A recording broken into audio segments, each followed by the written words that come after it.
Europe 1 13h. Europe 1 13h continue jusqu'à 14h avec vous, Thomas Schnell, et vos deux débatteurs, l'avocate Sarah Salman et l'ancien magistrat Georges Fenech. Et on fait le point sur cette première journée d'épreuve qui a débuté hier dans les Jeux Olympiques de Paris.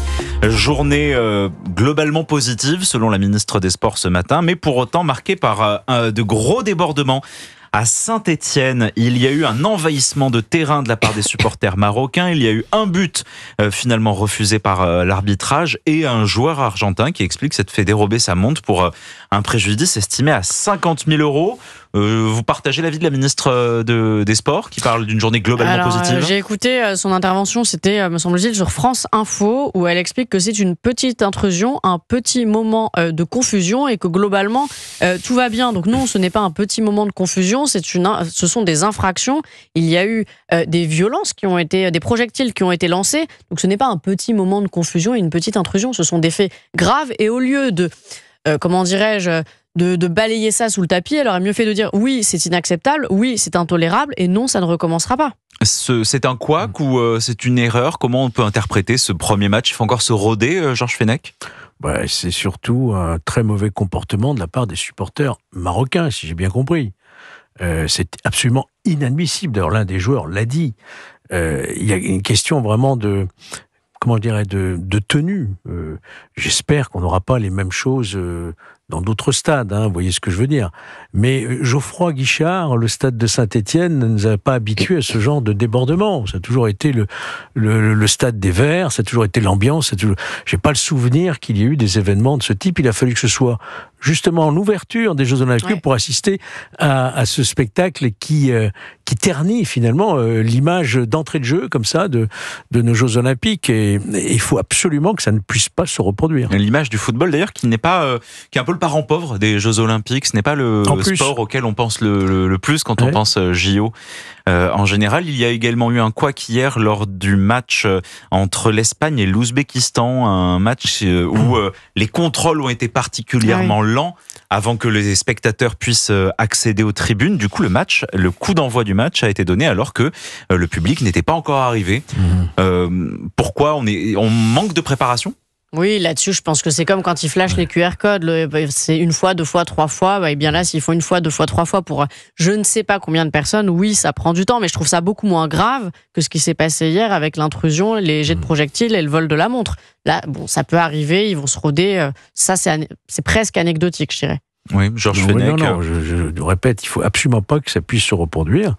Que donc les matchs qui restent à jouer, et c'est vrai qu'il n'y a que le football qui malheureusement, on verra pas ça au rugby, on verra pas ça au tennis, on verra pas ça au basket, au handball, c'est le football qui draine ce genre d'incident. Et on se souvient, évidemment, tout le monde se souvient du match au Stade Saint-Denis, avec ces débordements épouvantables, ces violences, etc. Ça donne une très mauvaise image parce que finalement, ce sont des supporters, mais ce sont les nôtres, Ils supportaient le Maroc, mais ce sont des franco-marocains en réalité, il faut le dire, les choses comme elles sont. Donc ça suppose d'être encore plus vigilant, quoi. Les débordements à Saint-Denis, vous parlez de la finale de Ligue des Champions, bien sûr. où il y avait eu ces spectateurs empêchés d'accéder au stade, retenus dans des NAS. Et qui nous avait servi de leçon, je dirais, et on en a tiré les conséquences pour justement que ça ne se reproduise pas. C'est vrai. Et il y a également ce match test hier entre le Mali et Israël qui s'est tenu au Parc des Princes avec ces athlètes israéliens menacés. Le test est réussi ? Quand vous avez le GIGN et autant de forces de l'ordre qui sont là, oui, le test est réussi, mais encore une fois, comme je le disais tout à l'heure en préambule, à quel prix ? C'est-à-dire que pour certains membres de la France insoumise, les athlètes israéliens n'étaient pas les bienvenus et on a dû tout anticiper, mais vraiment tout, pour que ça se passe bien. Donc oui, ça s'est bien passé, mais pour certains, ils n'étaient pas les bienvenus. C'est normal qu'il y ait un niveau de sécurité particulièrement élevé, comme l'a expliqué le ministre de l'Intérieur, autour des athlètes israéliens? Encore une fois, on ne peut pas critiquer cette sécurité hors norme. Mais comment on ne peut pas s'habituer non plus à ce que dans notre pays, il y ait des matchs de foot encadrés par des forces d'élite. Enfin, le GIGN, le RAID, ce sont des forces d'élite. C'est quelque chose...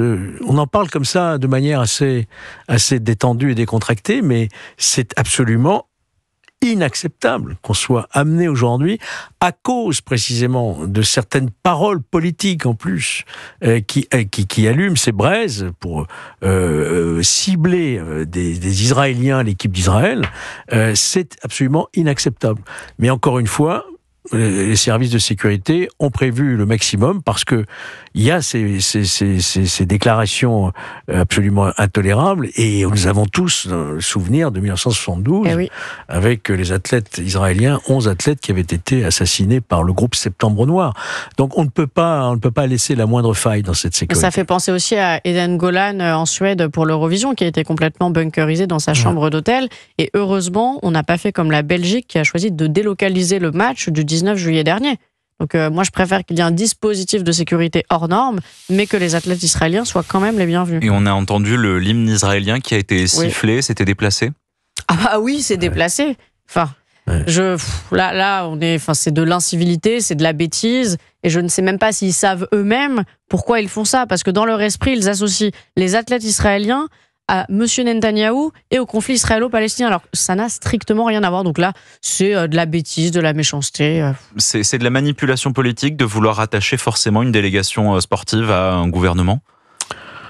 Si vous voulez, il y a les politiques, ceux qui appartiennent en tout cas, les filles, instrumentalisent cet événement mondial pour en faire un lieu d'exploitation, je dirais, diplomatique de leur point de vue. Voilà. Donc, ces déclarations de Thomas Porte et d'autres, puisqu'il a été couvert dans ce qu'il a dit, il a été couvert par Madil Tepano et par d'autres, des filles, non seulement présentent un danger pour eux, mais en plus vont à l'encontre totalement de la diplomatie, de la politique française. Et je me félicite, et on pouvait s'attendre à cela évidemment, à ce qu'il y ait eu des réactions immédiates, y compris du président de la République lors de son interview, qui a dit l'équipe israélienne, les athlètes sont les bienvenus, et ils sont les bienvenus. Je ne sais pas si Netanyahou sera au grand dîner, je crois pas, puisque... Non, il est en congrès. Il est en congrès aux États-Unis, effectivement. Aux États-Unis, mais Netanyahou, on peut être extrêmement critique à sa politique. Il n'en demeure pas moins qu'il aurait été légitime aussi qu'il soit accueilli en France. Oui, mais M. Netanyahou était au congrès, ça s'est passé sous les applaudissements. Imaginez s'il venait à l'Assemblée nationale aujourd'hui, ça serait absolument impossible. Là, c'est strictement impossible. Mais tout à fait. Donc on est arrivé à un stade où l'antisémitisme a gagné du terrain, un point, où c'est nous qui nous adaptons à eux.